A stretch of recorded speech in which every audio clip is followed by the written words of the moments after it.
intambamyi twari dufise kiriya gihe tugitangura ku ruhande rumwe novuga ko zigabanuka kubera iki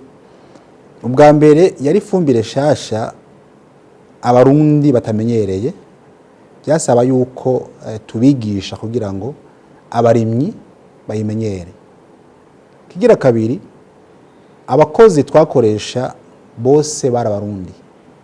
ubuhinga bwo guhingura iyo fumbire ntabwo bari bamenyereye byasaba ko nabo nyene bigishwa buke buke kugira ngo bashobore kumenya ubwo buhinga bwo guhingura iyo fumbire ikindi cari nk'ikibazo kwari uko tuvuga duti mu ifumbire turiko duhingura ni biza yuko haba akarusho kuko twavuga duti ifumbire dukoresha iva hanze ni ifumbire isaba amahera y'agaciro menshi asohoka ni byiza ko tugabanya ayo mahera y'agaciro hanyuma igihugu kironke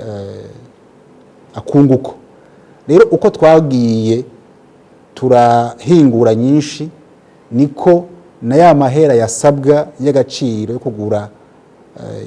ifumbire y'ikizungu yasohoka hanze yagabanuka rero cyumva yuko muri rusangi intambamyi twari dufise tugitangura nkuru zagiye ziragabanuka twifashijemwo n'igihugu twifashijemwo n'umukoresha wacu mukuru biragoye mu Burundi ko ndetse noneho no mu ijambo ry'Imana ku basoma Bibiliya baravuga yuko atamuvugishwa yemerwa mu ntara y'iwabo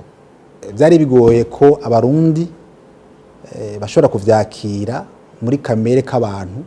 umuntu w'umurundi ishirahamwe ryo mu Burundi atari umuzungu atari umunyamerika canke w'iburaya yaje gushingira ishirahamwe ngaha byari bigoye rero yuko abarundi bavyakira vyoroshe ariko ico umuntu yifashishije n'ikihe